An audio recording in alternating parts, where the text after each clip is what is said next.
I feel this energy and this truth that comes through you. Like, it just gets me so choked up to be in the presence of somebody that has such a gift. I'm curious to hear gave you a gift. Hey, it's your friend Mel. There are going to be times in your life when you wake up and wonder, have I messed it all up? Periods in your life, that just suck, where you've made a major mistake, you feel a lot of regret. Maybe you're still there mentally right now. Or maybe someone that you love is going through a really low period in their life. When you're struggling, it begs the question, can you really overcome any failure or any pain or regret or mistake that you've made in your life? And if I were to tell you that there's absolutely no mistake that will keep you from becoming who you're truly meant to be, would you actually believe me? Well, after today, you will. Because you're about to meet a remarkably inspiring person who has been knocked down over and over and over again. And she knows the secret to getting back up, to finding your power, even when you feel powerless. When you were little, you once thought anything was possible. This episode today will remind you it still is, because there is nothing that you've done that will stand in the way of who you want to become. So if you're tired of regrets holding you back, and if you're sick of beating yourself up over the mistakes that you've made, today you're going to learn how to pick yourself back up and take that big old pile of leftovers from life and turn it into a 5-star meal. I always say no one's coming, but today, someone special is here.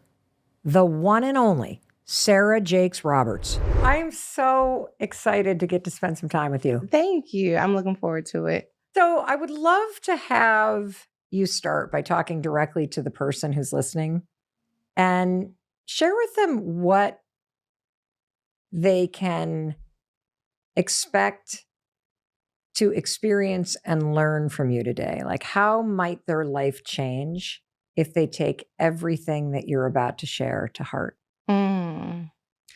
I would say today you are going to learn to rest in the truth of who you are, not just your hopes and dreams, the achievements and shiny things, but the things that have been hard and challenging.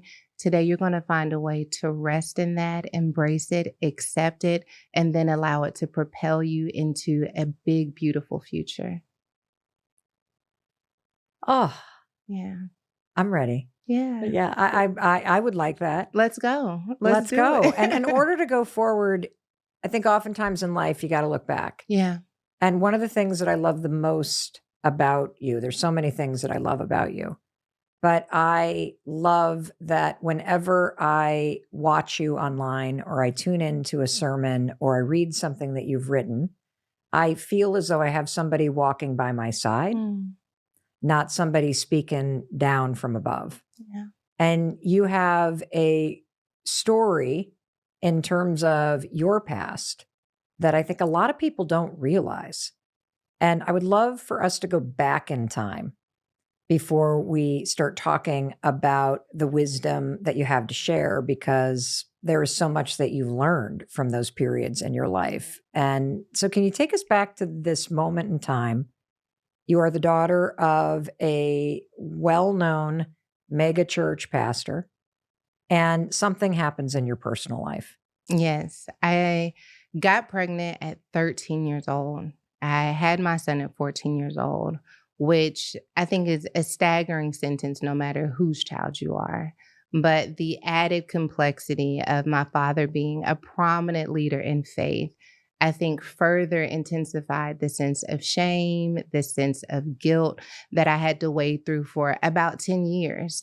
And I think also that was heightened by this fact that, like, though I have this family that is huge in the faith world, I never really felt like like one of the good girls, one of the Mm. God girls, one of the church girls. And so in many ways, it felt like this pregnancy just confirmed a pre-existing insecurity that for some reason I didn't fit. And so my pregnancy is when I accepted, like, okay, this is not for me. I'm going to figure life out on my own, and I'm going to let all the good church people do what good church people do. And I'm just going to figure everything else out. Well, God had different plans, I He think. did. When I think about the age 13 Yeah. and 14, how did you even process something like that as such a young girl? I didn't. I thought the worst thing that was going to happen was like, I'm going to get in trouble. Like, I'm going to be grounded. Like, we didn't even have cell phones at the time. Like, oh my gosh, you're going to take the antenna out of the TV and take the phone cord out of the wall. Like, this is going to be punishment. It wasn't until I saw their reaction that I began to realize that this is bigger than just you're in trouble. This is a life-altering experience that has created grief in our family. And I think that seeing their grief, seeing them struggle with what it means to have a child that's having a child, made me realize that whatever just took place here has changed my life forever. And it's interesting that you, in reflecting back, can say, my immediate reaction was one of going, oh, well, there are those kind of people over there that are the godly church people. I'm always going to be over here. Yeah. What was that journey like over those 10 years where you were wrestling Yeah. with that natural instinct that we all have, that we separate? We don't see ourselves as connected to other people. We push back against the love that's coming at us or the support that's coming at us. How did you even move through that?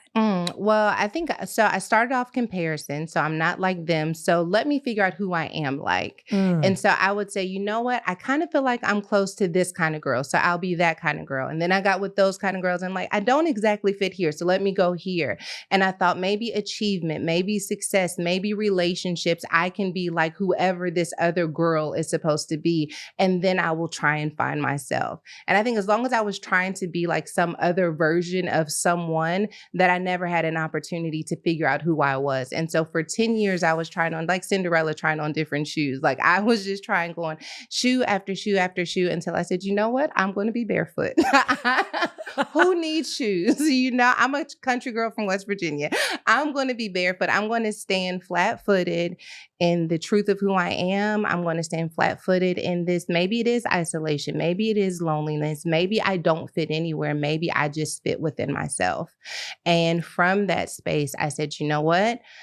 I've tried literally everything. I have waitress at a strip club. I've tried these toxic relationships. I've gone to school. I worked for the government. I tried everything. I said, you know what? I'm going to try faith. I'm going to try and figure out if this God who they talk about, who loves you no matter what, like I'm going to see if maybe possibly it works for someone like me. And I think from there, this really intimate relationship with God allowed me to encounter healing and love and restoration. And I thought that it would just be between me and God, that it would make no sense to anyone else, but it finally made sense to me.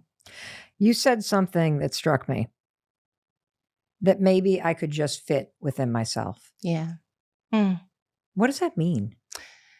Maybe I can just embrace myself instead of seeking a sense of belonging, a sense of okayness from other people. If I could find a way to be okay with myself, then I can wrap my arms around who I am. And for me, I had to sit with myself until I no longer cringed. I had to sit with myself until I no longer felt shame. I had to sit with myself until I could experience compassion where I once felt guilt. And from that place of compassion, I learned to love who I am. And like, yes, this is my story. And no, it may not be perfect, but I'm going to stick beside me.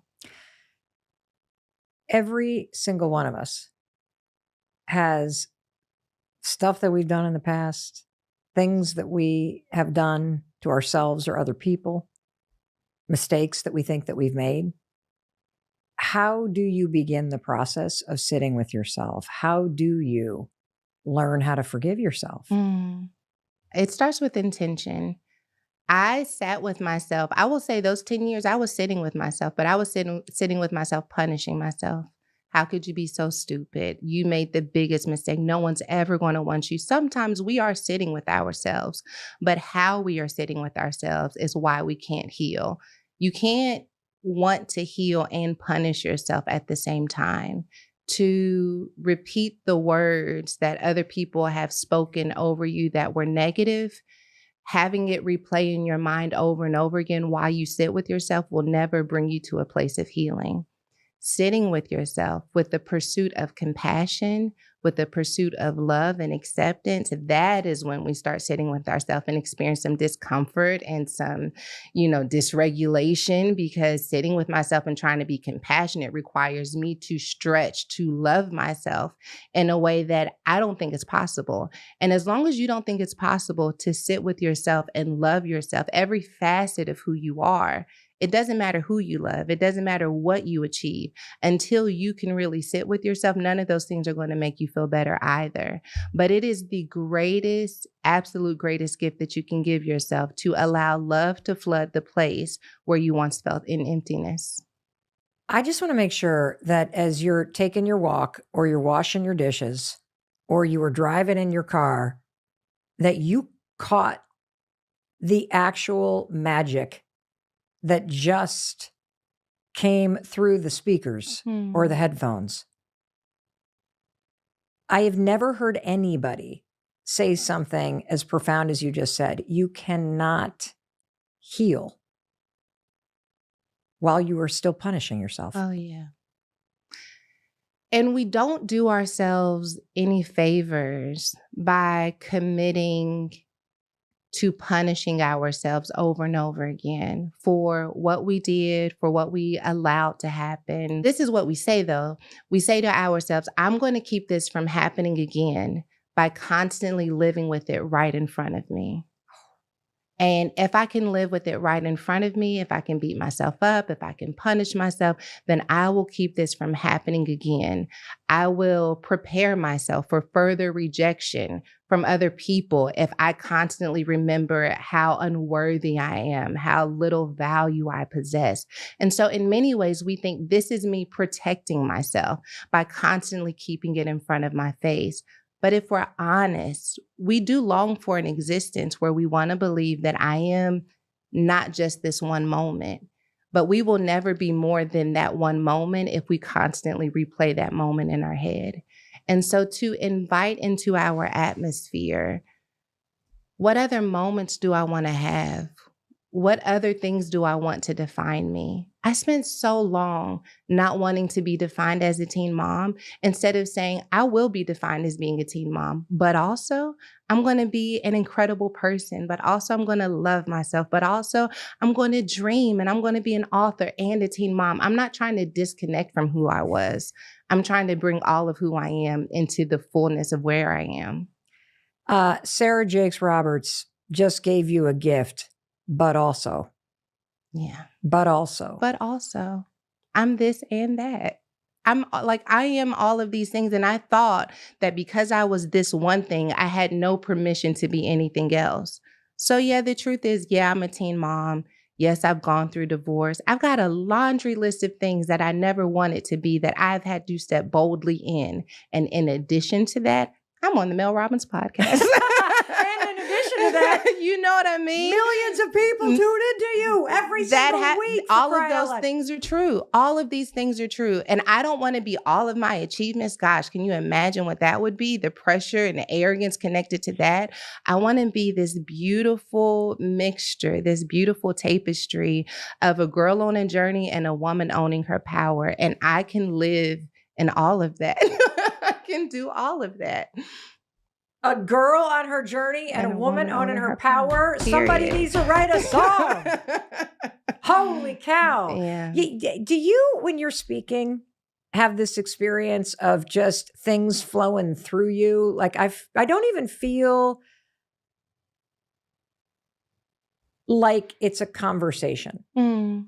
I feel this energy and this truth that comes through you. Like it just gets me so choked up to be in the presence of somebody that has such a gift. Mm.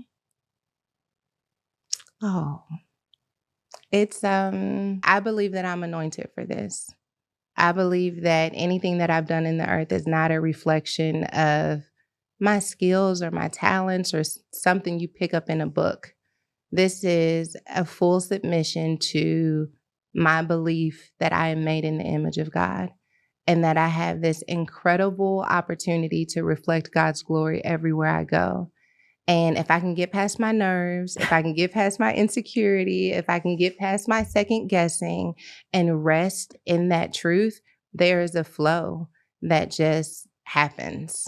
And it doesn't just happen like in this, like I'm in this flow when I'm raising my children. They're opening up to me and I'm like, God, don't let me be worried. Don't let me overreact. You know what I mean? Let me reflect your glory in their vulnerability. Let me reflect your glory when I go into this meeting. I really do want to be a light in this world. And after experiencing as much darkness as I have gone through, to offer just a flicker to another person, like maybe I can't be this big, brilliant light for everyone.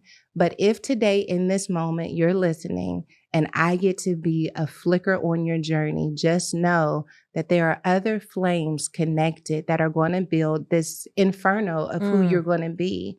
But we got to gather every flicker, right? Yeah. And I think that's the part of life that many of us miss, is that we're waiting for these big moments that are going to shine a huge light on us. And when I have that huge light, then I'm going to feel better. I'm going to be confident. I'm going to be powerful. But I am beginning to believe that it's all about us gathering those little moments, those little like Christmas light size moments where things are just a little bit better. And then we look up and things have become brilliant. Millions of people do tune in to your every word. And having watched and listened to your sermons and experienced what a force you are, I'm curious to hear your thoughts on what you believe most of us need to hear and be reminded of. Most people underestimate how necessary their existence is in the world. And as a result, assume a posture of resignation that leaves the world less than what it could be. Our lives are not random. They are not coincidences. There is nothing more special about me than there is about you. We were all given these lives to make the world better. And I feel like most people underestimate how necessary they are. And as a result, they don't take their healing seriously. They don't take their thoughts seriously. We put ourselves on discount and give ourselves away to like the lowest bidder because we have these achings inside of us. But if we truly ever tapped into the high value of our breath, it would change what we speak. It would change what we think. It would change how we show up in the world. And it would quite literally make the world a better place. Like if you can just make your world, your friends, your family, your sisters, your coworkers, if you can take seriously the impact you have in your corner of the world, and then I take seriously the impact that I have with my influence in my corner of the world, those incremental commitments are how we begin to change the narrative of what it means to be humans surviving together. That's beautiful. And I think you're right. I do too. I get struck by the number of people that write in every single day that are seeking purpose. Yeah.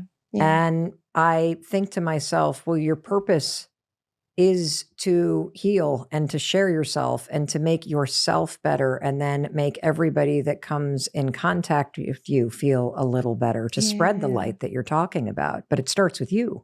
Yeah. You said something that just, holy cow, I'd never heard this. It's this concept of discounting yourself to the lowest bidder. Yeah.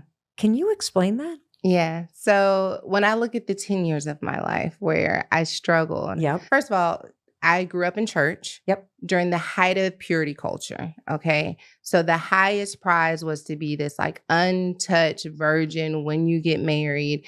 They didn't care if you went to school. They didn't care. Like, girl, just don't give it up. The over and over again. Just Yeah. like, girl, don't do it. Okay. Well, I did it. I was like, You're okay, like, so "Hey, I'm not doing it. You guys are not going to do it. I'm going to do it." I did it. Okay. And so I'm like, all right, we're going to knock that price down a little bit, put a little sticker over my worth and my value.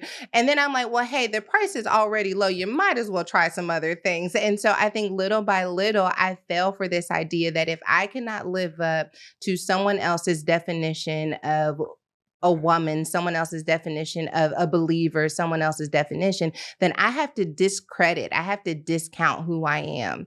And the only problem with that is when you begin to see yourself as less valuable, you also accept things that you would not otherwise accept if you felt like you had value. If I were smart enough, if I were thin enough, if I were beautiful enough, then maybe I wouldn't have to do this. But since I don't have these things, I have to accept that. And that is a lie.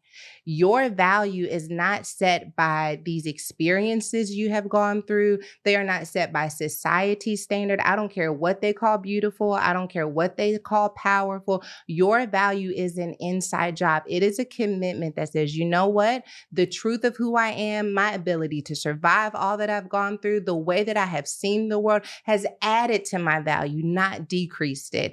And that is some big, bad, bold belief that not many of us are able to tap into. But if we can just try by faith to say, you know what? What if that didn't change anything? I work with women quite a bit. And while my issue was teen pregnancy and Yep. having to recover from that, I know enough about what women have gone through to know that whether their parents went divorced, they got divorced, molestation, like they've have all of these experiences that they think in some way has made them different than the person they're sitting next to. And because I am not as valuable, then I have to do things that they don't have to do. What I have learned is that everyone has had some type of experience that has challenged them in their belief of their value. And because we've all had these types of experiences, maybe we aren't any less valuable as a result of the experiences. Maybe instead we're more valuable because the wisdom and resiliency connected with having to face these things have made us more confident, more courageous in how we can show up in the world. There's a conversion that has to take place. But once that conversion happens, there's a relentlessness that is attached to it as well. For the person listening who is nodding along, and the way you just framed this idea that if you take any mistake that you make and then you discount yourself and you start to tell yourself the story over and over again that you're not valuable, which then makes you accept behaviors in your life or makes you discount your own value. And you said, actually, no, there's a flip here. Like all those experiences actually create wisdom. Yeah. They make you human. And it's what you do with those things that matters. And you have control over that. And most people are sitting there talking about what happened. Yeah. Instead of flipping it into something that they can use to make something extraordinary happen. You have this concept about life giving you leftovers. Yeah. And how you make a meal out of it. Can you share that with us? Because I have a feeling that that's sort of a tool we can use to help us look at the things that we keep beating ourselves up over. Okay, so if I go back to when I was pregnant, and mind you, I was 14 years old. So I thought that the only way I could recover from my pregnancy was to create a new life, a new existence. And so my goal was to do something completely new. I'm going to be an accountant. I'm going to be a CFO. I am going to put something on top of this teen pregnancy that's going to make things better. And I think that the reason why I failed over and over again in trying to create something new is that I wasn't using what I had left over. Instead of saying, okay, this is what's in my cabinet. I'm a teen mom. I'm a smart girl. I have a writing gift. I kept trying to reinvent who I was. Oh. And you can't reinvent who you are using ingredients that don't exist. You got to use all of the ingredients. So yes, I have all of these gifts and talents, but I also have a child. I'm still struggling with, my insecurities. I've gone through this divorce. I have to take all of this in order to create something that is really going to be authentic to who I am. Because what I don't want to do is reinvent a version of myself that requires me to pretend that I'm not who I was. This is who I am. This is my truth. And when you fight to really accept the truth of who you are, you don't allow it to be snatched easily out of your hands. And because it's not snatched easily out of your hands, whatever you build with those things aren't snatched either. When I started blogging, because this is how all of this became a thing, where I had like a following. Got it. So just to put it in a timeline, yes, are you like in your early 20s? I'm in my early 20s. Okay, so you open up the cupboard, and I love that visual, because I think most of us, when we say, let's just look at what you got. Yeah, let's just take the raw ingredients. Let's take all, like for me, it's like being molested. Yeah. It's all the cheating that I did. It's the anxiety that I struggled with. It's the, what a bitch I used to be. It is all of like, just all of it. It's all here. Sarah, when I open up that cupboard, I'm like, whoa. You know what? My God, I'll just go grocery shopping. Sarah, I'm going grocery shopping. I'm not cooking with this stuff. I'll DoorDash. Yeah, exactly. No. I'm not opening the cupboard. Let's do something with it. Let's paint the cupboard. Let's nail it shut. Let's do something. Let's distract everybody over here. But it makes so much sense. Yeah. Because until you get comfortable with the ingredients that you have and you see it as something to use. Yeah. Not to be ashamed of. Yeah. Not to hide, because the stuff that you hide, people and the world then has power over. For sure. But the second that you open up the cupboard and you are willing to look at what you're working with. Yeah. Now you have power. Yeah. I love it. That to me is like the greatest message that any of us need to understand, is that like us closing the cabinet means that I have to live in existence that pretends that I don't have what I have. And that is stressful, and that is inauthentic. And then we start people pleasing, because if I'm not going to embrace who I am, then I'll just be whoever you need me to be. But when you say, you know what, this is who I am, and you're going to have to meet me. You're going to have to meet me here. I'm still growing. I'm still talented, but this is what I have to offer. This is what I bring to the table. And I have found value in it. I can show you the value that I have found in it, but until I see it as valuable, I can't expect anyone else to see it. So yeah, in my early 20s, I'm like, okay, I'm going to start blogging. I was in a toxic relationship, and I'm just like, I don't know how I got here. So writing for me is how I process my thoughts, and I'm dumping it onto the internet, not thinking it's going to mean anything. Then people start connecting to this blog, and now they're being inspired, and I'm like, oh Lord. I didn't mean to open the cupboard. Not inspired by me. And so I was like, you know what? I'm going to slow this train down by telling them, like, I got pregnant at 13 years old. Like, I'm going through a divorce. I dropped out of college. I am not your inspiration. And then I still was. They were like, oh my gosh, me too. Oh my gosh, I'm no longer alone in this. I didn't know that someone else felt this way. And now all of a sudden, those things that I thought disqualified me, those things that I thought I could never use, are the things that people actually had a taste for.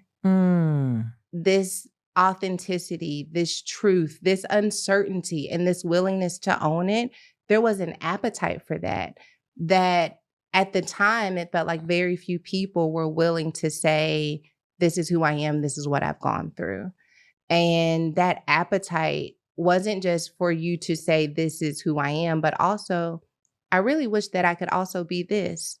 And so in my early 20s, I started this journey of like, this is where I am. This is what I hope to be true. I'm going to live like it's true.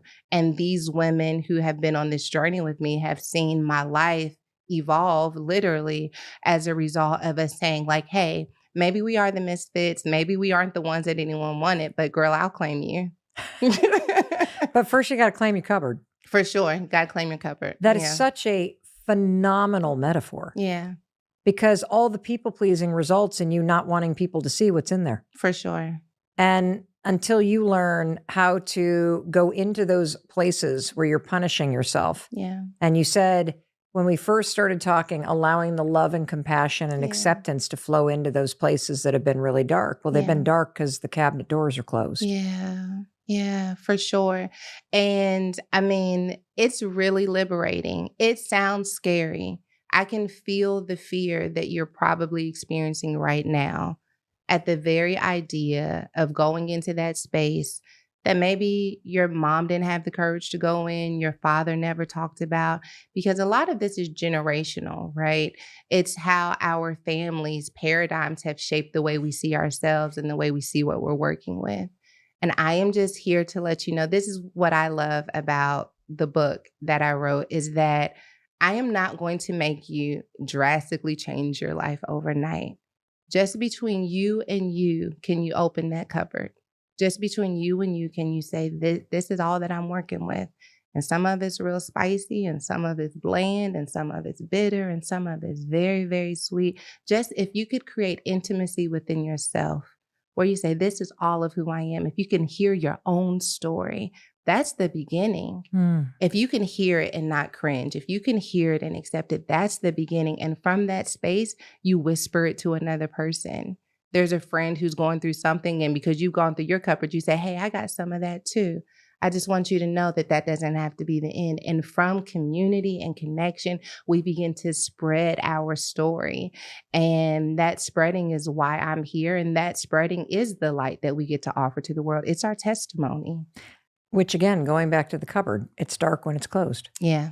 So opening it up is the beginning of that little Christmas light that you're talking about that starts to sparkle and that we spread. And every time you open your mouth and you tell your story, that makes the light a little bit bigger. Yeah. And you were saying that we make a mistake in waiting for these big bonfires in life. Oh, yeah. When every single day there's the opportunity to open the cupboard door and open your mouth and tell your story. And that's where the light and the magic is. For sure. For somebody who's in the place where, because for a long time, when I started looking, I guess I used to say back, but until you actually sit with what's in your cupboard. Yeah.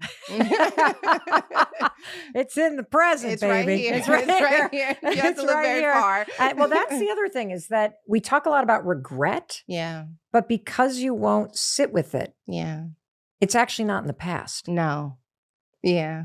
And so for someone who is entertaining that liberating and courageous moment of even faith in yourself to face it, right? Yeah. And you do cringe.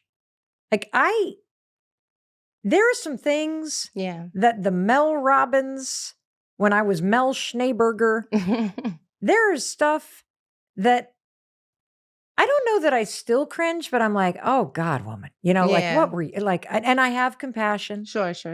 But for somebody that hasn't ever sat with it and the cringe is there and you want to turn from it, do you have any tools or advice for how to sit through the cringe and what is actually coming when you allow all of that grief and that judgment to rise up inside you?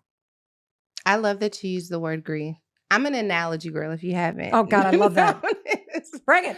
Okay, so here we go. So I think that part of the reason why we feel regret when we look at those moments in our lives that make us cringe is because we are constantly turning on a movie right in the middle and looking at one particular scene of our life over and over again and judging our life based on that scene. If you are in a moment right now where you're flirting with the idea of learning to sit with yourself and experience compassion for what you've gone through, I would dare you to look at your whole movie in totality. When I thought about the idea of me getting pregnant at 13, I would cringe. Like, girl, like, how could you, over and over again? Now, when I think about it, I feel sorry for who I was at 13. Not sorry, like, because of who I am, but I feel compassion. I feel her lostness. I feel her isolation. I feel her loneliness. I feel her anger. I understand why I made that choice. I know what I was looking for. I know what I didn't have because I sat with myself. And when you're in a family, like my parents have, their lives exploded overnight. People talk about like mega churches, mega pastors. Like no one sets out for it to be mega.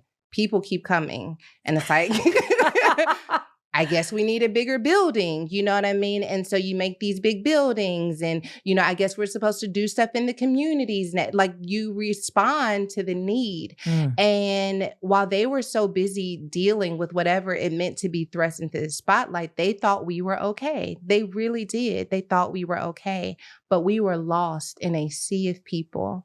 And overnight, our lives went from having this family church where we knew everyone to all of a sudden people sending death threats and we need security. And we weren't okay. No one was helping us process what was happening. They couldn't process it. And so I was lonely. I was angry. I didn't fit. So when I think about who I was when I got pregnant, if I just look at me rubbing my belly at 13, I could say, oh, so cringy. Or I could say, man, that girl was really heartbroken. That girl really needed someone who could see her. That girl really needed someone who would tell her where she fit in this world, or to take her out of that world and to help dive into her own world. I didn't have those things. And as a result of that, I tried to self-soothe and I made some choices that I wish I could have done differently, mainly for the sake of my son not having to grow up with me at the same time I was growing up. Yeah. But I don't feel bad about that anymore, because I see the whole movie. And so if you're watching this or listening to it, I want you to know that you do not have to look at your life at one scene at a time. That the greatest gift you can give yourself is to look at it from the opening credits to where you are now, and understand that anyone who had what you had in the cabinet would have probably made the same choice. They would have likely ended up addicted too. Maybe they would have been heartbroken as well. Maybe they would have been whatever your thing is that makes you cringe. If you look at the whole movie, given what you had to work with, I want you to know that you did the best that you could. I love that you are reminding us to go back to the beginning. Yeah. Because we not only freeze the frame and we cut us off from the rest of the story, but we also freeze the frame and we don't even consider the plot line that led up to this. Yeah. And so we judge it from a frozen moment in time when you do have the full story. Yeah. And as I listen to you over and over and over again, and just really to each word, the thing that keeps coming up for me is this ability to look at the whole movie of your life. Yeah. The fact that it's so easy to forget, isn't it, that this is also your parents' first time being human beings? Yeah. Yeah. That they're doing the best that they can with what they had in the cupboard. Yeah. Based on what your grandparents had in their cupboard. Hello. That doesn't mean that any of it is justified. It just means like, this is what they had. This is what they had. There is this level of kind of, my daughter has this term, open arms. There's kind of open arms kind of people. Yeah. Which is the physical version of an open heart. Yeah. And you have this ability to make us want to look at our own movie and story with an open heart and compassion for self. How important is that sort of loving understanding, I guess is how I would describe what compassion is? Yeah, for sure. I would. Yeah. Looking at your life through a lens of love, not judgment, is an incredible definition of what it means to have compassion. And I think it's responsible to do that when you're going to engage in relationship with other people. Because if you can't look at your life through the lens of love, but you can look at other people's life through the lens of love and feel compassion for them, then you cannot even receive the love that you're pouring out into the world. Or worse, we are harsh with other people because we're harsh with ourselves. Because I can't see my life through a lens of love, I'm definitely not going to see yours. And if I went through this and you went through that, baby girl, grab them bootstraps, and that ain't nothing. Like, now we're in the struggle Olympics. Like, yeah, who's got it worse? Who's got it worse? You know what I mean? Or we're jealous or we're envious, and like we just are not the best people to be in relationship with when we haven't figured out what compassion looks like for our own journey. And especially for doing the work of raising children, loving partners, like there is an obligation, I feel, that we have to bring more love into the world. And love isn't going to come from pursuit. It's going to come from us digging a well within ourselves. And when we dig that well and we hit that spring of love, not just for ourselves, it overflows into how we care for other people. We were at Starbucks the other day, and my daughter, she's 14. Yeah. She's not aware of anything except for herself. And she slings the door open and she hits the car of the person beside us. Oh, gosh. And he's coming out of Starbucks at the same time. And he calls her like he's called her something ignorant, crazy. So I heard him say it. And I go, now that wasn't kind. And that response, instead of like matching his anger, like, because I've been frustrated before someone's hit my door, they weren't paying attention. So like, I'm not going to act like, oh my gosh, how could you be frustrated that someone hit your car and probably dinged your door? Yeah. But I think I caught him so off guard by not responding with fire. I was just like, no, that wasn't kind. That he felt conviction about how he was showing up in the world. But I think that when we are able to really master that, it literally changes all of the ways that we interact with people. Now, that doesn't mean I won't cuss somebody out though. So like, don't catch it. That was a good moment. I was full of love. I must have just been worshiping. But like, if you catch me on a low moment, I'm going to try. I'm going to do all the things. But what are all the things that you do in order to stay in a grounded place where you are present to that power and light inside you? I have to rest. When I am not resting, I am running on fumes. And when I'm running on fumes, I don't always make the best choices. I'm tired, I'm weary, I'm irritated. From the place of rest, even if for me, it's just like spiritual rest, right? Letting my brain rest, gratitude, appreciation, prayer, meditation, really reflecting on my life. And this is what I do. I let the 13-year-old girl who experienced shame, rejection, and loneliness like take in where life is now. Oh, yeah. The grown woman version of me grabbing this little girl's hand and saying, look, girl, like, look, you made it. Your son's 21 now and he loves you and he's an incredible human. And oh my gosh, this man that you married, like, look at how he talks about you and, and my children and my life. And like, look what they're saying about you, because she heard you're nasty. She heard you're a slut. She heard all of those things. And if I'm not careful, I won't allow her to hear what people are saying now. I won't allow her to experience the affirmation of God that exists in her life now. And sometimes I'm so busy doing and checking the boxes and going through the calendar that I don't let her in for like this listening session where like, look at this world. I think no matter where you are in your movie, the scene that you're in is still worthy of reaching backward and taking a younger version of yourself and just taking a moment and going, we made it this far. Yeah. Like, look at all this. Yeah. Oh my gosh, because this adulting thing, they keep moving the marker. They just keep moving it. It's like, child, I just got here. And now you're telling me that here doesn't exist. It's actually there. And then I get there and that's not here either, But where I am now was a place there I once wanted to be. And I think reconciliation is being able to say, like, look at where we are now. Like, okay, you have all these things you want to do and all these plans, all that stuff. Like, okay, maybe we get there, maybe we don't. But right now, if we didn't get any further than this, man, if I did not get any further than this, it feels greedy for me when people are like, what are you going to do next? What's next? What's next? What are you going to do? That feels like greed because I am in the overflow right now. If I never write another book, if this is the last podcast I record and I disappear from people's brains and minds, what God has done in my life up until this point was not something I could have ever asked for. I didn't even know this was possible. I did not know that God saw this for me. Oh, can I tell you a story? You can, I am in a trance. You can tell me whatever the heck you want to tell me. It just gives me chills. I love it. But when I first got pregnant, Yeah. someone very close to me looked at me and said, I always knew to expect something like this from you. And that made me question so much. Now I'm 13 with a 13-year-old mind. And it just made me feel like there's really something wrong with you. The church stuff didn't make sense. And now someone's saying they knew to expect this from you. And I ate that for breakfast, like for 10 years. Like there's something wrong with you. The dirty, the nasty, the all of that. Like I just ate that. I believed it.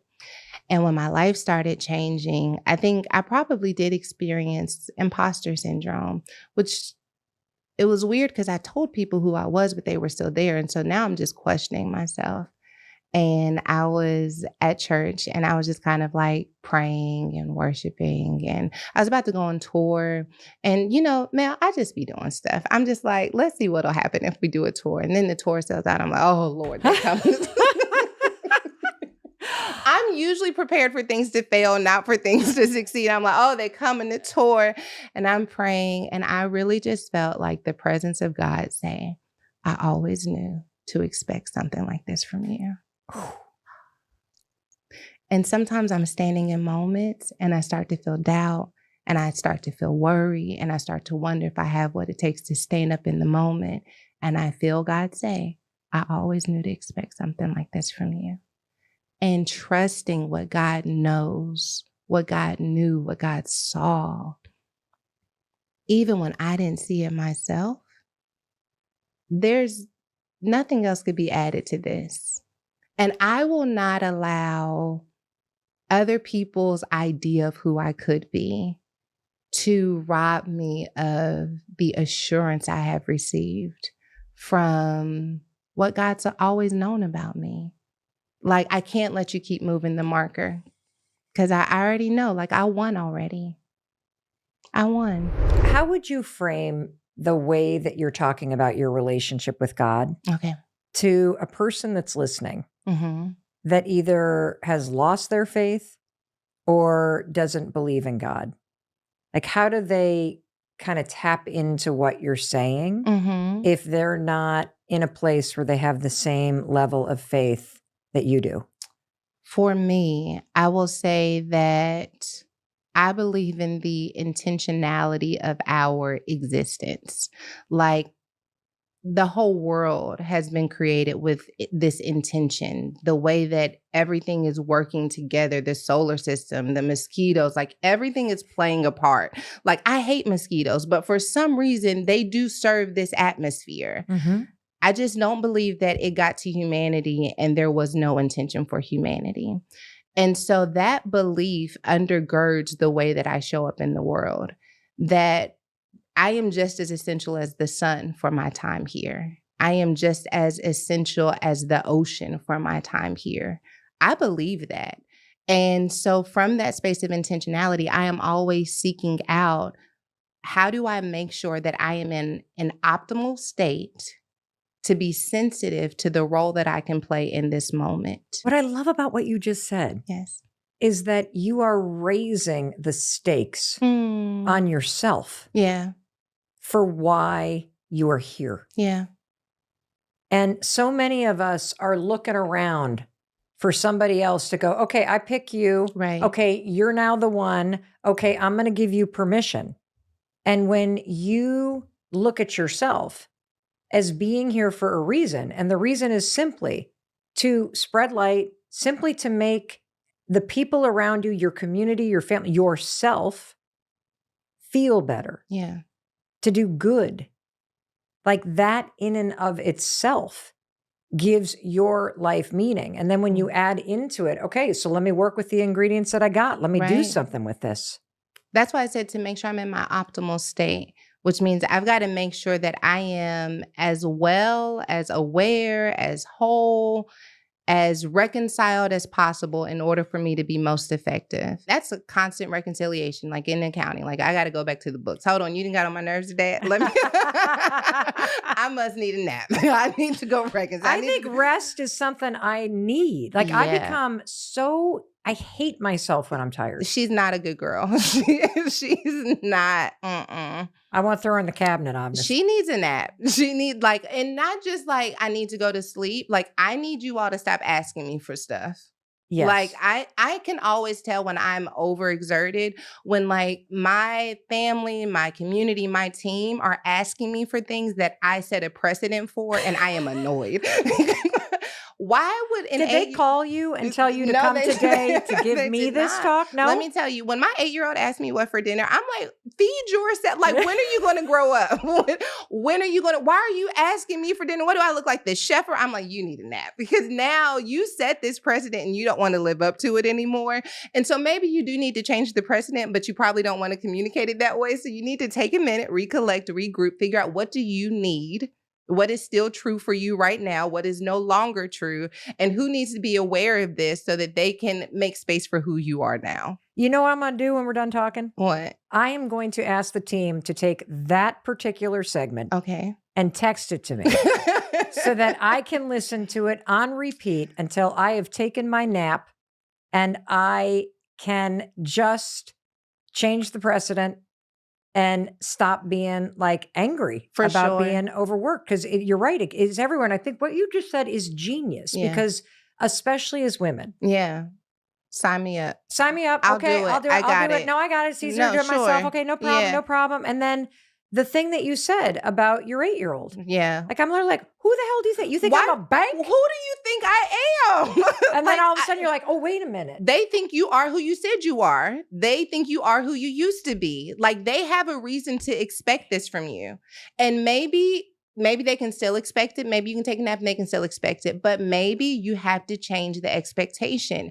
And this, I feel, is why we end up robbed of power in our world, is that we set a precedent, we set an expectation, whether it's from our people pleasing or whether it's from something that was authentic for us years ago. And now I can no longer live up to that standard. And so I feel like I'm being held hostage in my life. Yes. And I think you know that this is true in any moment where you start resenting. For sure. People that you care about, or something that you used to love.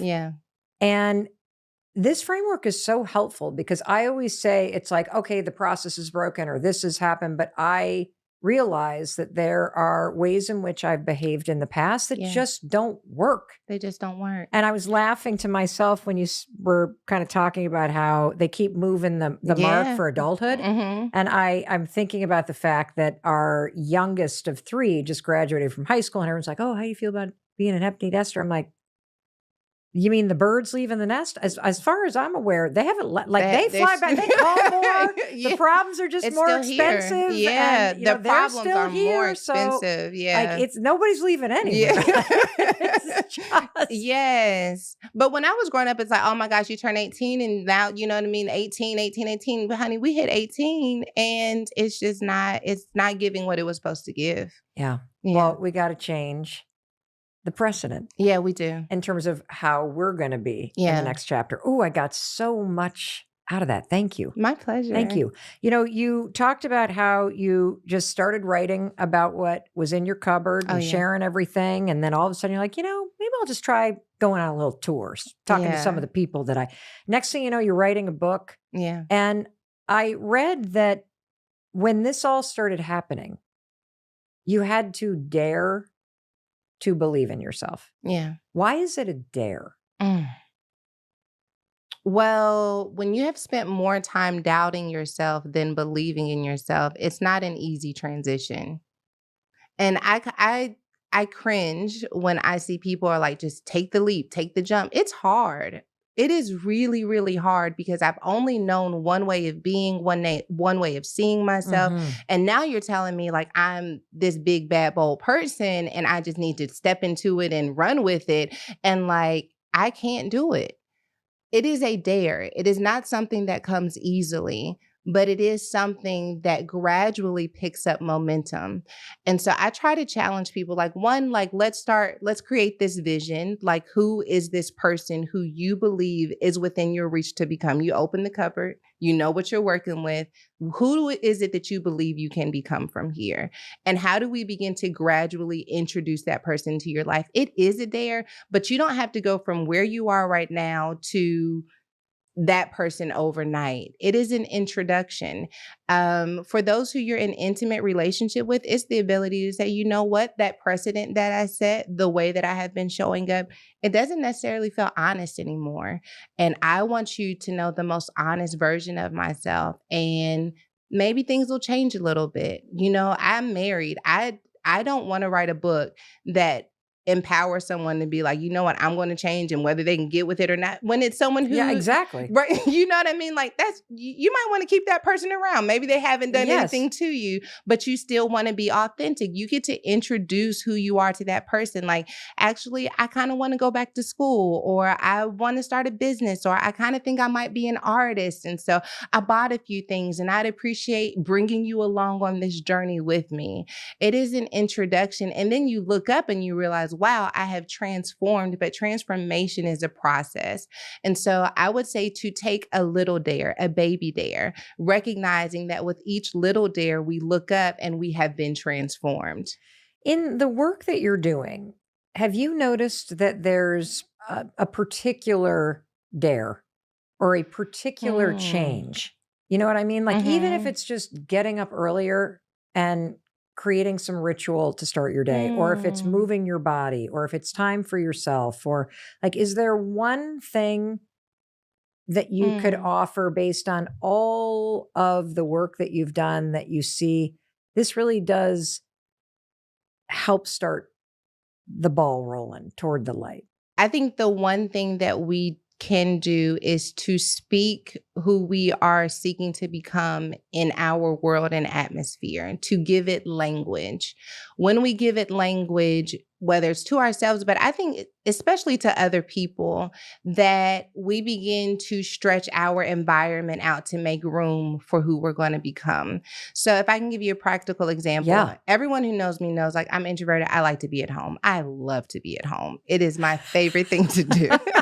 I want to see your home now. I'm like, this might be. I love it. Yeah. What you really want to see are my blankets and pillows, because that's where I do my best work. Awesome. Because we're going to nap together. I got to come over to your house and take a nap.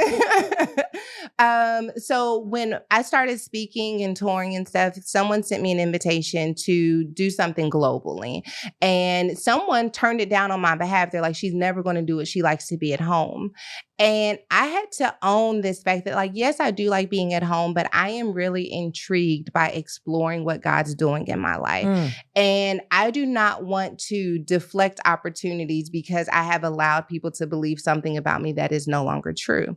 And so we laughed about that, like, oh, I'm so glad you turned down. Yeah, you know, I love being at home. I circled back to that person. I'm like, actually, I just want you to know that it would actually be a dream to travel the world and to be able to do what I do with other people. And so if something like that comes up again, I just want you to know that I'm open for it. I think that we have to create openings for who we are becoming. And sometimes that's with our language. Sometimes that's with us having communication with other people. But I think the most powerful thing you can do is to back it up, to start putting a down payment on who you are becoming by using your words, using your language to create space for that person to be rooted in your life. It makes so much sense.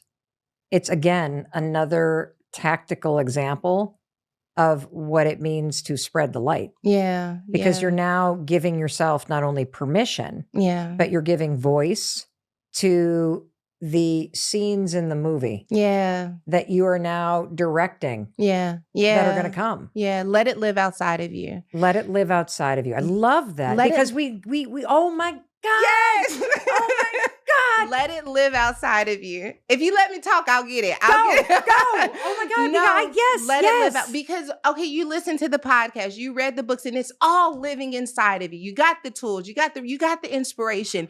You've got to let this live outside of you. Part of the reason that you have to let it live outside of you is that when it lives outside of you, it empties you out and makes room for more. But also it creates space outside of you for who you are becoming. That's it. Let it live outside of you. My God, I have to make sure that you got that. And I am going to break this down so that you understand the importance of this, because this is everything. All of that stuff that you stuff down inside you, waiting for someday, waiting for permission, waiting to feel ready, waiting to get rid of the shame, waiting for inspiration, waiting for motivation. You just heard Sarah tell you, you have to open your mouth and let it live outside of you. And when you do that, oh my God, you create space inside of you for new amazing things to flow in. And you also create expansion in space for that thing that you want and who you're becoming to take up space. Yes. You are a genius. Yay. Wow. Yeah. It's so true. Yeah. You know, I hadn't thought about it in the context of space because it is so painful to live your life with so many hopes and dreams for yourself. Yeah. And to know that there is a bigger possibility for your life. And when you trap it inside of you, like it just, I know how awful that feels. And it is so beautiful to think that just starting to say it out loud, daring to believe, that little act of bravery opens up the space inside and creates expansion and room for you to grow into that. Yeah. And it lets you exhale. It just, because you drown trying to keep all of that inside of you. It's hard to breathe. It's hard to believe. It's hard to show up in your world. But when you let it live outside of you, you get to exhale that. And I just want people to understand that 9 times out of 10, right? It's not universal, but 9 times out of 10, there is more flexibility in your environment than you are aware of. Part of the reason why we can't let it live outside of us is that we think it's going to break our circles, it's going to break our relationships, it's going to break us. So I got to keep it all inside of me. I've had some people that I've lost along the way, but for the most part, people were excited to go on this journey with me. Okay, you going back to school? Okay, I'm excited for you. Okay, what are you going to study? Okay, well, I'm going to be praying for you. Or let me know if you want me to quiz you, you know? Like, oh, I need a break. Okay, what can I do to help you with the kids? You know what I mean? I'm stepping into something. Most people have more flexibility than we give them credit for. But because we let things live inside of us, we never get to experience the richness of the relationships that are connected to us as well. You know, I just had this visual, I don't know why, of you know when you go to a concert and you're like got the standing floor seats, like, you know, you kind of flood into the standing room only, kind of, they can be the cheaper tickets, right? How the crowd's there and you think you're in your spot, but you can always make a little room, get a little further. People are a little bit more flexible. There's a little bit more space. You think all the space is taken. It is not true. It's not taken. And they move and they say, excuse me. And you're like, oh my gosh, I didn't think that there was any room here. Right. Yeah. Right. And there always is. Yeah. You also talk about this idea of versions of you. Can you tell us a little bit about that? I don't want to say my husband's in the room, otherwise I steal it, but he's here, so I got to tell you that he talks about this unfolding that happens in our lives and our identity. And I think it's a very similar analogy to this versions of you. And I think we have to recognize that just like there's that version of yourself in the past that did something that makes you cringe, like you're no longer that person. Like the reason why you feel the way that you feel about what you went through in your past is because based off of what you know now, you would have made a different choice. And so that's one version of you. And now you're in this version of you. But also there are other versions of you waiting to be unfolded. And you just could have never told me when I was writing that blog that I would also be good at communicating. Like I don't consider myself a good public speaker. Still? I think I have a gift now, but it's Thank not you like for owning it. I do. I think I have a gift, but it's not like I don't feel it's natural or organic to me to just gravitate to speaking. But it's obviously in me. So there are versions of you waiting to be revealed to you, introduced to you, and released into the world. And you just have to dare to not get caught up in an old version or this present version and recognize that the unfolding of that is not like this deep, hard work. It is owning fully where you are now, letting those things that are inside of you live outside of you so that more expression can come to you. And I just look at my life and I feel like I've lived 1,000 lives in, my 35 years because I've just had all of these different versions. And there's 1,000 more coming. I can't wait to meet her. But first we need a nap. Yes, we must rest first. That's how the unfolding happens. I think when you hear the word power, right? Yeah. You tend to think of something that's unbreakable or in charge. What does power mean to you? Power is authenticity, resiliency, humility combined. It is a combination. If there were like a nutritional fact that breaks down what power is, it is 100% authenticity, 100% resiliency, and 100% humility. And I think many times we think power is just about that resiliency side and I get back up and I don't get knocked down and that's what makes me powerful. But humility is owning what we do wrong. It's learning our lessons. It's taking ownership of the way that our resiliency can have negative impacts on our friendships and family. Authenticity is recognizing that sometimes I am the beast that's on stage and I'm like tearing things up. And then there are other moments where I literally do need to go home. I need to be nurtured. I need to be cared for. We're a blended family with 6 kids. I do a lot of nurturing and that is authentic to me. And then there are other moments where authenticity is I need someone to take care of me and I have to use my words to be the strong friend. This cocktail of authenticity, humility, and resiliency is a flow of power. Power is not a destination. It is a flow in which all 3 of those things have come together for the confluence of who you are. And that confluence will take you anywhere. It works anywhere you place it.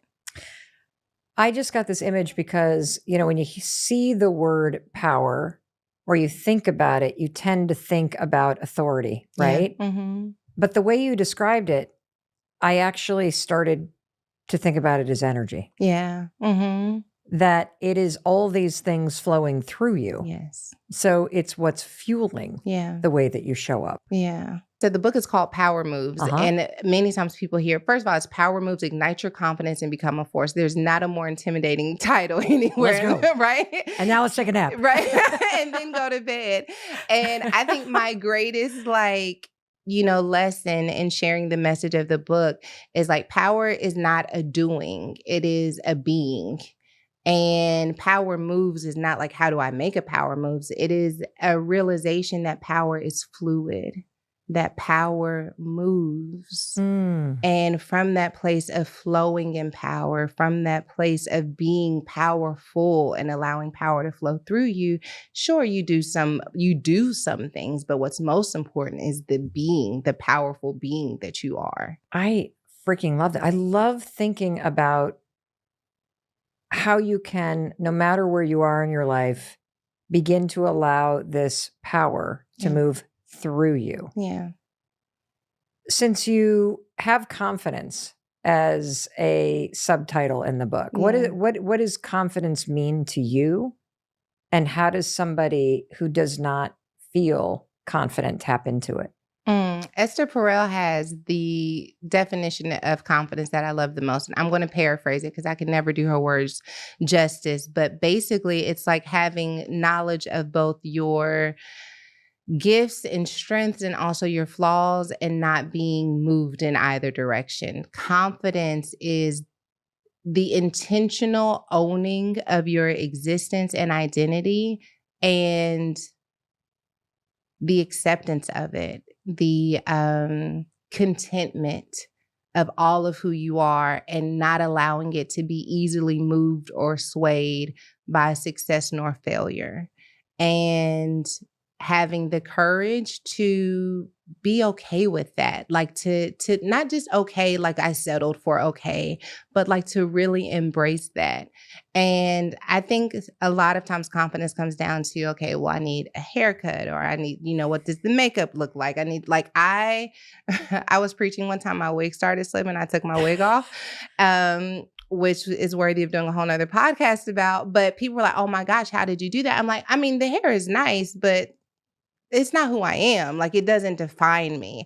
I don't wish that it happened, but I'm not going to be afraid to be up here with a wig cap on because, like, most people know this isn't my hair anyway. It's long one day, it's short the next week. Like, I am so okay with who I am that I can step into any moment, no matter how humiliating it may feel on the surface, and say, you know what, this is my truth and I got to step into it. Confidence is not about how I look. Confidence is about who I am on the inside and being able to hold on to that. Amazing. And what I got as you were telling the wig story is that power was moving through you. Yeah. So you took the authenticity, the resilience, and the humility. Yeah. And you just let that flow through you. For sure. First of all, I had what happened? Oh, child. Okay, listen. I gotta know now. Child, listen. Okay, I'll tell you my most embarrassing story about a stage. Yeah, and then you tell me yours. Well, I've got two kind of. So first of all, we're gonna have a lesson in wigs, right? Okay. So not my hair, right? So it's not attached to anything, right? And so when it's on like this, it's fine, right? But when you start to doing ponytails, there's a certain level of anchoring that you want to have. You want to sew it into some braids. You want to glue it down real good. And she had sewed it on, but she didn't sew deep enough into the braids. It was just sewed onto the wig cap. So the weight of the ponytail pulled the wig cap. Oh. And girl, I don't sit through an hour and a half of hair and makeup for my wig to come off. So, I'm sitting there and someone's like, this is Black church, right? So we're talking to one another. They're clapping. Like, I've gone to some spaces. It's pretty quiet. People are just receiving, we're having a conversation. It's not uncommon for people to be like waving their hands and stuff in the air. But then I saw this one, she was pulling. Trying to signal to you? I was like, I've never seen that one before, but get it, girl. And then I went to the other side and someone else was like, I was like, is my wig?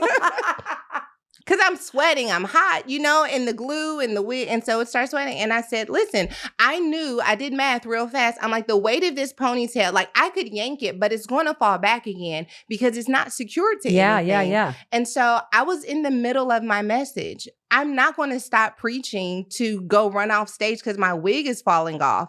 And so I took it off. And then I'm sitting there with the wig cap and I was like, this is actually happening. On any given Sunday, there's like 50,000 people streaming online. And my father wasn't there. My husband was out of town. And now I'm sitting on stage at this traditional church where I was pregnant as a teenager. Now I'm like this grown up who's like overcome with a wig cap on. I take the wig off. I throw it to my sister and I go back to preaching. And I really was just prepared to be like the laughing stock of the internet. People got some jokes, but for the most part, women were like, I felt so much liberation when you did that. It felt like you can just show up in any given moment with the truth of who you are and it'll be okay. Like I felt confidence. I felt like, I don't know, it helped a lot of people. Like I spent weeks studying for this message and me taking my wig off was like the most powerful moment of the whole sermon because it gave people permission to be authentic, whatever that authenticity looked like, and to stand flat-footed in it. So yeah, I took it off. Well, the message is always bigger than the mess. Always. And it taught me a valuable lesson. So on the back end, we had just recently relocated to Dallas. My husband and I, we were living in Los Angeles. And while we were in LA, my husband has this incredible community. It's vibrant. It's the kind of place where a girl who got pregnant at 13, had her baby at 14 could go and be like, girl, please, we got you. We love you. Show us what you know about God. And that's where I got a lot of my confidence as a speaker and as someone who preaches. And so when we went back to Dallas to kind of help my father in leadership, I'm like, I don't know if who I was there works here, right? So now I'm questioning, does power move? Does that same power that exists here, will it flow into where I am now? And so internally, I'm dealing with these insecurities, this uncertainty. That Sunday when I took my wig off, it really was a message for me from God that like, the most authentic version of who you are has been anointed to help from Dallas, from this church, from this platform. If you will just be who you are, I will take care of the rest. And this moment that would have been something that most people laugh at became this thing that helped so many people feel comfortable in their own skin to own who they were. I looked at, there was this lady, she had thrown her wig off and it was on stage. I'm like, now mine was slipping. That's why I took mine off. Why is yours on the altar? But she's like, solidarity, tired of pretending to have it all together. It's like this moment where people are like, this is who I am, accept it. And so it really was a blessing in disguise. It really was. It was a direct message to you. For sure. For sure. There are no accidents. He can text me next time. Yeah. Well, and on the theme of power. Yeah. Why would you even question? Of course power moves. Because if you try to block a power surge, it will blow everything up in its wake. Okay, me and you, we could talk for a long time. Because when we are doing something new, no matter how much we have mastered in the past, there is an opportunity for insecurity, doubt, and failure to convince us that we are not equipped to step into something new. And I wrote this book coming off the heels of that moment, because if we can really grasp this concept that power is fluid, then the power that we experienced in whatever stage of our life that has passed, it flows into where we are now. It may have a different expression. It may be in a different city. You may have been divorced and now you're married again. You may have been hands-on with the kids and now you're learning who you are now that you no longer have children. And you can feel fragile in the process. But power flows. And so to be able to ask ourselves, I know what power looked like then, but what does power look like for me now is one of the greatest questions we can ask ourselves, because it honors the fact that there is power in this moment. I just have to figure out how to tap into it and to flow with what power looks like now. Well, I got to tell you something. I feel I have to tell you Please. this. Okay. I think you know this. And I feel permission to say this to you this bluntly. Okay. Because you are a woman of deep faith who has a direct connection to God. But when you talked about getting pregnant at 13 in the middle of the kind of purity culture, I just had this unbelievable sentence in my head that was like, well, that was on purpose. Because that was meant to happen for you to disrupt that culture and for you to be the embodiment of a entirely different definition of a godly woman.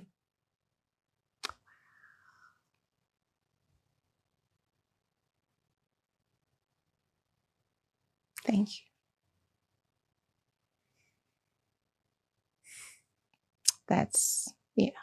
I think we needed another definition. Thank you. You had to have thought that before. No.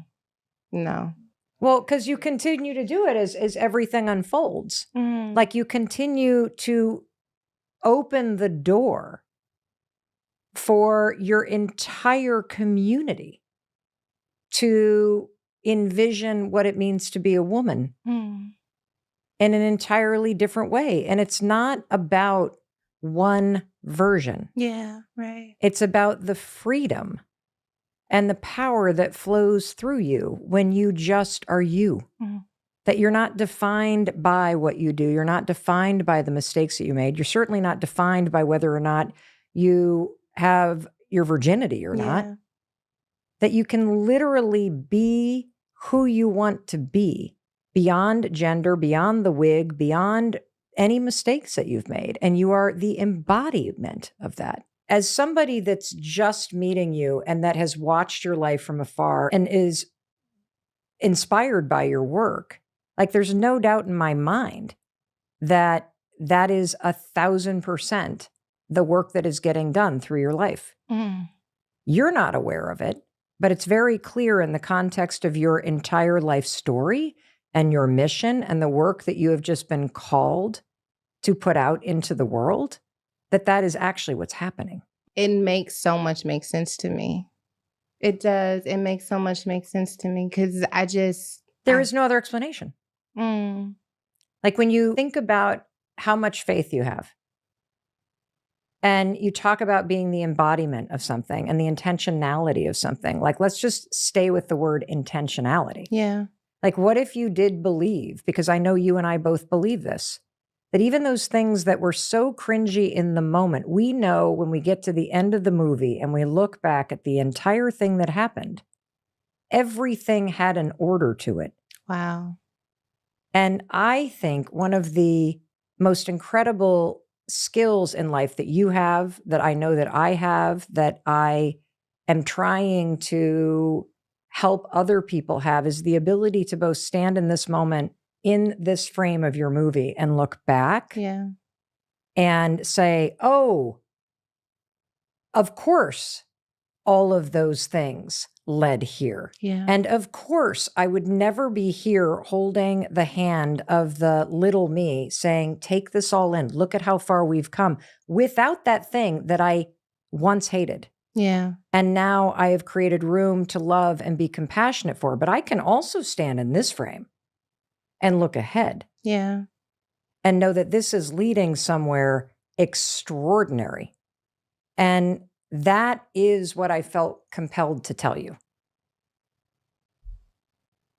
I think the idea of we needed another version of what it means to be a woman of God in a culture where there's literally one road, one path, and for like the undeniable grace. Like there's just no reason for the swell of influence. Like there's no reason. And I think I've like Actually, there is a reason. Well, there is. Yeah. I know. That's what I'm saying. Like, I think the intentionality of God to, in the midst of while one thing is rampant, to be like, you know what? I am going to allow this to happen. It's not going to make sense to anyone, but in 20 years, it's going to make sense because I'm going to use all of these things to create this version of Sarah that is relatable and touchable for a generation that's been lost. And you can't actually be relatable and untouchable without that. Yeah. And the other piece of this that really struck me is the word undeniable. Mm-hmm. And when you said there's only one path, that's actually not true. Mm. We've just put the infinite other paths in a cupboard. Yeah. Yeah. Yeah. For sure.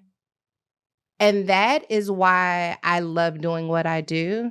And I love what Woman Evolve is, because there are all of these women with all of these different paths that have been stuffed in the cupboard. And now they're beginning to believe that like maybe there's another path. Like maybe there's not just one path. Maybe based off of where I come from in Chicago and South Africa, like maybe we all have a unique path. And I don't have to try and fit myself into this one way of being or disqualify myself because I don't fit in this. Like that is what makes Woman Evolve what it is. And, you know, I see that because you just also said there's just no other explanation. And I often think about that in my own story. Yeah. Facing bankruptcy, struggling with anxiety. Yeah. I have some dumb idea when I am drunk on bourbon to launch myself out of bed like a rocket so I can move fast enough to beat the anxiety. Yeah. And the series of unexplainable events and coincidences. And there's no other explanation than this divine order. Yeah. And so I am so proud of myself for saying it to you and actually letting it live outside of me so Yeah. that it could create space for you. If the person listening Yeah. takes just one thing from the extraordinary amount of wisdom that you have poured into us today, and they focus on one action, what do you want them to do? I would say to open that cabinet. Open that cabinet and look at every single ingredient of you and to trust that every ingredient is going to be used in the full edit of your story. And for those of you who know a little bit about cooking, you know that there are some ingredients that we buy thinking that we're going to use them and then it gets dusty because we never actually used it. There are probably some things that you have allowed to get dusty, some dreams, some gifts, some memories that you like that they have dust on them because it makes it harder for you to see them. And I would tell you to dust those ingredients off, to put them out on the counter, and to start dreaming. What are your parting words? Secure your wig. Whew. And thank you for being with Sarah Jakes Roberts and me today. I wanted to be sure to tell you, in case no one else does, that I love you. And I know Sarah loves you too. For sure. And we believe in you. And open up the cabinet and go cook up a frickin' 5-star meal. Yeah. And I'll talk to you in a few days. And for you sitting here watching with me on YouTube, I just want to say, please share this with somebody. Don't just sit and watch. Please do something. And take a minute and subscribe to this channel because it's really a way that you can support me in bringing you new videos every single day. And I'm sure you're looking for something really inspiring to watch to really move you. So I want you to check out this video next.